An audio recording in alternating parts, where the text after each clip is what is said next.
thinking your persuasions through your many experiences, I was reminded of the fact that we are living now both in time and space when there is such a manifestation of the speed with which events take place. But the story has so many chapters spread out across the universe that the time-honored method by which to kind of lodge your thinking about here and hereafter that always came, I mean not always, but usually came through the instrumentality of the church, whatever church it was. These times have made it difficult, it seems to me, to see the place of the church as a gratification of justice, which, to my way of thinking, and speaking of processing, I have always felt that religion really is a point of justice. Religious? Is a point of religious justice. Freedom, did you It is say? the location of justice. Yes. That when I pursue religious thought, I am thinking in terms of justice, because I am indebted for my life to a power which overwhelmed me in birth and overwhelmed me all the way through my life and still overwhelms me. And when the instrumentality of organized religion comes into your view at a very early age, before you're able, even as far as our tradition is concerned, to know what's going on, and you live your life through the processing of formal religion, it seems to me that the breath of freshness, which is the message of the Creator, as seen in all of manifest nature, and all of human behavior which in any way resembles the goodness of that Creator. It seems to me that these are times that are just absolutely very wearing upon all of us souls. And when the headlines bring you the profound suffering that is being experienced in Central Europe right now, not alone there. And we ask ourselves, what religious thought supports me?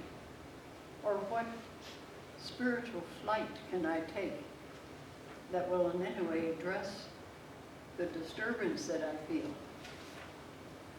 And it seems to me that it's at that particular point that we are dreadfully in need of enough peace in the order of time and space to reflect upon the things that you've told us today. So the missing element, whether in science or religion, is the use of both time and space in reflecting upon the things which have been given to us and which we can multiply so many times for each other.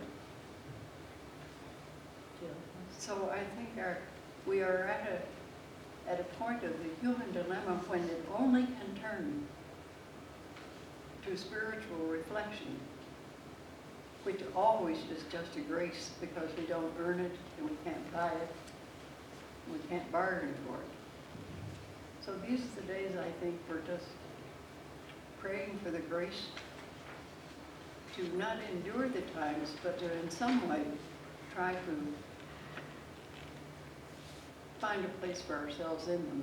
And that usually is prayer, I think. Thank you, Mary Jane. My purpose tonight was to see how a conversation between science and religion is possible. But both you and Ellen are saying, where does that leave us spiritually? That's what we're concerned about. Yeah.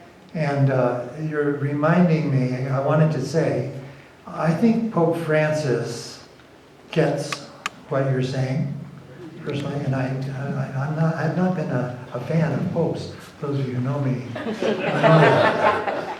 But this guy gets a lot of it, and he uses the word integral ecology.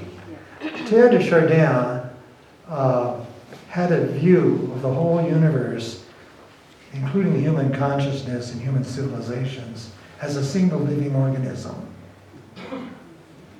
And the Pope keeps using a word which reminds me of Ken Wilber, because he keeps using the word integral.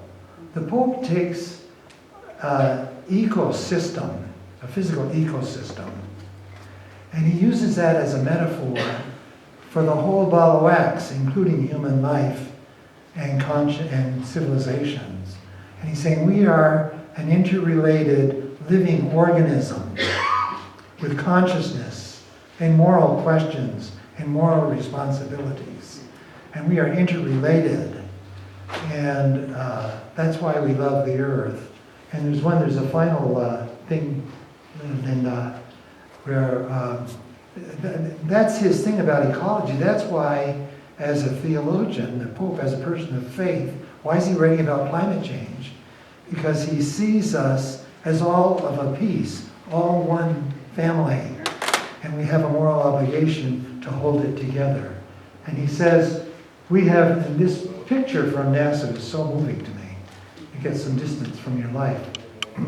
We have forgotten that we ourselves are dust of the earth. Our very bodies are made up of her elements. We breathe her air, and we receive life and refreshment from her waters. And as I reviewed my shelf full of books, I have 3 pages of bibliography here on science and religion. If I'm looking for a spiritual book on science and religion, I mean, the best one I've seen for a long time is that encyclical on climate change. I would just beg you to read it. It's 77 pages. I printed it out. It's pretty long, but I think it's worth reading. There was a guy, you know those funny guys on, sometimes for entertainment we see funny things, McLaughlin guys. There's one there, they were all just saying, what's the Pope talking about science? He's crazy. And the Jewish guy, McLaughlin just fawns over him. He's the publisher of the New Year's News and World Report. He said, climate change is a serious thing. And this man is a serious man with a serious position. And he has written something really thoughtful. And I admire him for that. I thought that's the beginning of conversation. The others were just saying, don't read this stuff. What could he possibly have to say? And he said, he's in quite a position. This is really a serious issue. I respect him for writing it. So that might, I don't want to end it necessarily, but it's almost it. Anybody else? Any questions? Thank you so much. You've been just wonderful.